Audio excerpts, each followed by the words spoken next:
सुप्रभात बच्चों। आज हम अपनी अगली वीडियो में आपके सामने हिंदी का एक बहुत महत्वपूर्ण परंतु एक बहुत ही आसान विषय लेकर हाजिर हैं, जिसका नाम है संज्ञा। आप सभी इस विषय को बहुत ध्यानपूर्वक समझने का प्रयास करें। तो बच्चों चलिए शुरू करते हैं। संज्ञा, परिभाषा इसकी बाद में की जाएगी। इससे पहले मैं संज्ञा को एक शब्द में परिभाषित करता हूं। क्या मतलब है? नाम। यहां पर कुछ पंक्तियां दी गई हैं, इन पंक्तियों को हम ध्यान से पढ़ेंगे। उसके बाद कुछ टिक मार्क हुए शब्द हैं, उनको पढ़ा जाएगा। विशाल का मित्र आर्यन दुबई से दिल्ली आया। दोनों मित्र कमल मंदिर देखने गए। मंदिर की सुंदरता देखकर वे हैरान रह गए।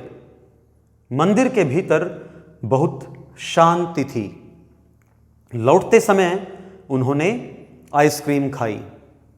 देखिए ध्यान से, यहां पर टिक मार्क शब्दों को हम ध्यान से समझने का प्रयास करेंगे।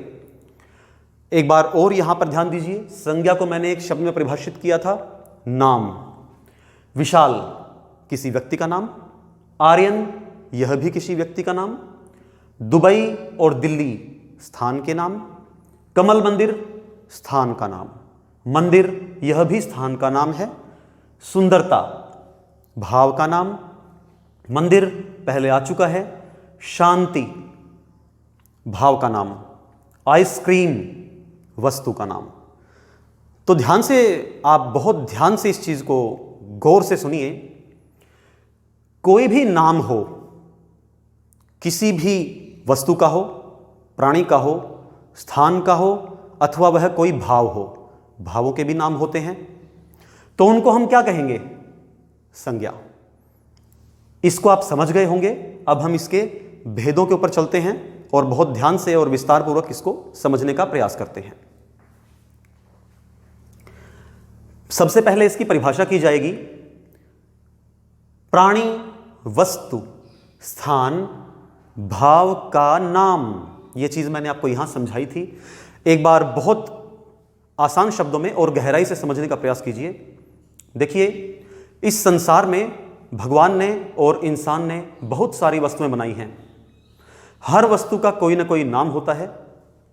भगवान ने चाहे कोई सजीव वस्तु बनाई हो, सजीव मतलब जिंदा वस्तु, जिंदा कोई प्राणी, कोई जीव, या फिर निर्जीव वस्तु बनाई हो, या फिर किसी इंसान ने कोई वस्तु का निर्माण किया हो।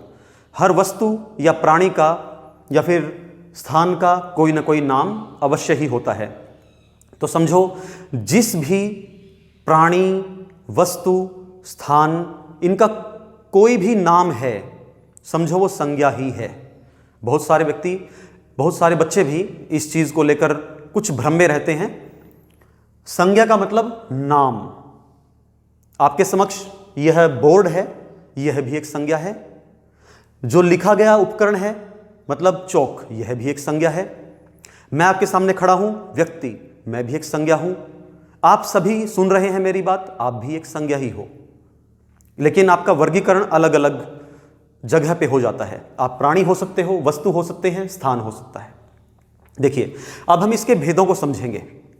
सबसे पहला भेद व्यक्तिवाचक। व्यक्तिवाचक के नाम से ही आपको पता चल रहा होगा कि किसी विशेष व्यक्ति, देखिए ध्यान से, किसी विशेष प्राणी, किसी विशेष वस्तु या स्थान, मतलब विशेष एक पर्टिकुलर चीज हो, उसका अकेला नाम होना चाहिए। वो चीज आपको बाद में समझ में आएगी। अकेला यहां पे कहने का मेरा क्या मतलब हुआ, हम पहले यहां पर इन उदाहरणों के द्वारा समझने का प्रयास करते हैं। देखिए, रामायण एक पुस्तक का नाम है, महाभारत यह भी एक पुस्तक का नाम है, सचिन तेंदुलकर एक व्यक्ति का नाम है, खिलाड़ी भी कह सकते हैं, हिमालय पर्वत का नाम है, भारत अमेरिका देश के नाम है, मतलब स्थान का नाम है, अमिताभ बच्चन एक व्यक्ति का नाम है, इसको हम नायक का नाम भी कह सकते हैं। बच्चों, यहां पे ये चीज देखिए, समझने वाली क्या चीज है। समझने वाली चीज को बहुत गौर से समझिए। रामायण, महाभारत, सचिन तेंदुलकर, हिमालय, जितने भी यहां पर नाम लिखे हुए हैं, रामायण से लेकर अमिताभ बच्चन तक, इनकी आगे कोई भी किस्म नहीं बनती। किस्म का मतलब प्रकार, इनका कोई टाइप नहीं बनता। ये अपने आप में एकमात्र हैं, अकेले हैं। जब कोई वस्तु अपने आप में एकमात्र हो, उसका आगे कोई भी टाइप ना बने, समझो वो कौन सी संज्ञा हुई? व्यक्तिवाचक। ये चीज बहुत ध्यान से समझिए, इसको आप गांठ बांध लीजिए इस चीज को। आगे देखिए, जातिवाचक। अब जाति क्या है? ध्यान से देखिए, आपको सबसे पहले उदाहरणों के द्वारा समझाने की कोशिश करूंगा, उसके बाद इसकी परिभाषा तो आपको अपने आप ही समझ में आ जाएगी। लड़का, लड़की, स्त्री, पुरुष, स्थान, इनको बाद में पढ़ते हैं। लड़का एक जाति है, मतलब लड़का जो, माफ कीजिएगा, लड़का जो जाति है, इसके अंदर बहुत सारे नाम आ सकते हैं। गौरव, सचिन, दिनेश, सोहन वगैरह वगैरह। लड़की, इसके अंदर भी बहुत सारे नाम आ सकते हैं, सुमन, काजल, सिमरन वगैरह वगैरह। स्त्री, इसके अंदर भी बहुत सारे नाम आ सकते हैं। पुरुष, आप समझ गए होंगे, बहुत सारे नाम आ सकते हैं। स्थान, बहुत सारे स्थानों के नाम आ सकते हैं। पुस्तक, बहुत सारी पुस्तकें हैं। फल, नदी, पहाड़, नहर, खाना। यहां पर ध्यान देने की बात क्या है?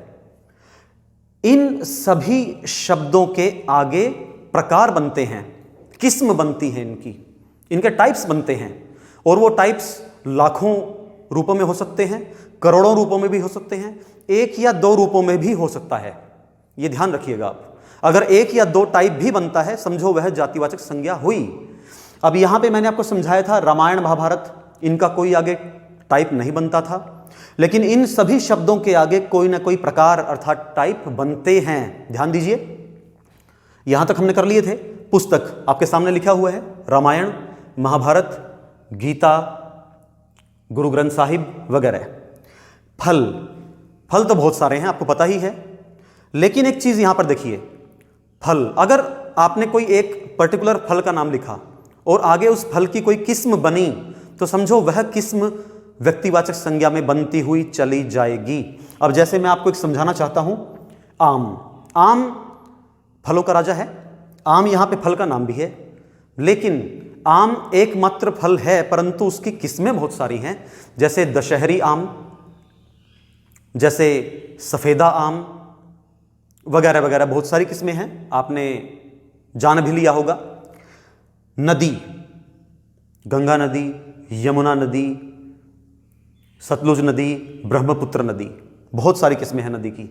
पहाड़, जैसे यहाँ पे लिखा हुआ था, हिमालय, नीलगिरी, कंचनजंगा, माउंट एवरेस्ट, बहुत सारे पहाड़ हैं, पहाड़ों की कोई गिनती नहीं है।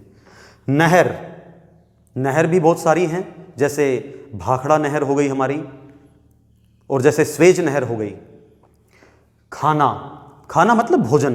अब उस भोजन के अंदर क्या किस्में हैं, क्या क्या चीज़ें हैं, वो सारी व्यक्तिवाचक संज्ञाएं हैं। अब जैसे रोटी है, रोटी की भी किस्म बनती है। मान लीजिए गेहूं की रोटी हो गई, चने की रोटी हो गई। जितनी किस्में, ये चीज़ मैं आपको समझाना चाह रहा हूं, जितनी किस्में जिस शब्द की बनती जाएंगी, वह व्यक्तिवाचक संज्ञा में बदलती जाएगी। ये ध्यान रखिएगा। हालात के हिसाब से, सिचुएशन के हिसाब से आपको उसका निर्धारण करना पड़ेगा कि यह व्यक्तिवाचक है अथवा जातिवाचक। अब आप सोच रहे होंगे कि व्यक्तिवाचक और जातिवाचक में इतनी समानता कैसे है? समानता होगी, क्यों? क्योंकि हर व्यक्तिवाचक संज्ञा जातिवाचक संज्ञा का ही एक अंग है, उसी का हिस्सा है। आप देख लीजिए, लड़का सचिन तेंदुलकर लड़का ही है, लड़का ही था कभी ना कभी। लड़की, स्त्री यहां पे लिखी हुई है। पुस्तक, रामायण, महाभारत वगैरह वगैरह, बहुत सारी चीजें। मुझे आशा है कि आप समझ गए होंगे।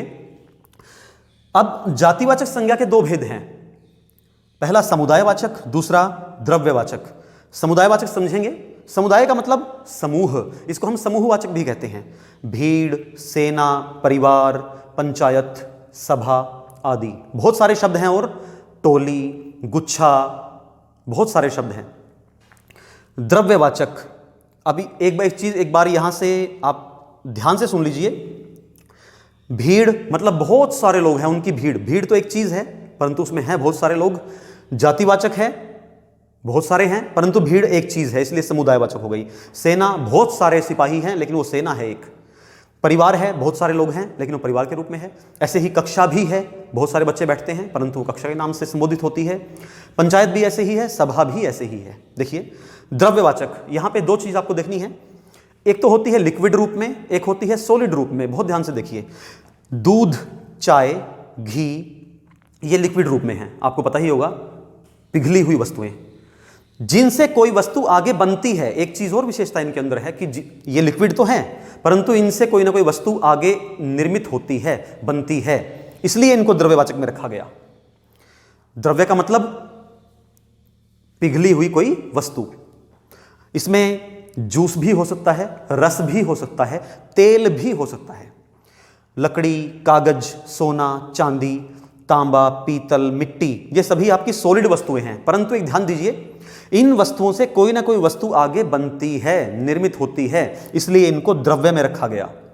एक छोटी सी बात और समझ लीजिए, जितने भी मेटल हैं मतलब धातुएं, चाहे वो आपकी विज्ञान से संबंधित हो, अधिकतर विज्ञान से ही संबंधित होती हैं, कोई भी आप धातु ले लीजिए, सभी के सभी द्रव्यवाचक में आती हैं। आगे चलते हैं, आखिरी हमारा भेद है भाववाचक। अब यहां तो हमने पढ़ लिया व्यक्तिवाचक, जातिवाचक, समुदायवाचक, द्रव्यवाचक। भाव मतलब आदमी, मतलब व्यक्ति या फिर कोई प्राणी, उनके मन में जो भावनाएं उठती हैं उनका भी कोई ना कोई नाम होता है।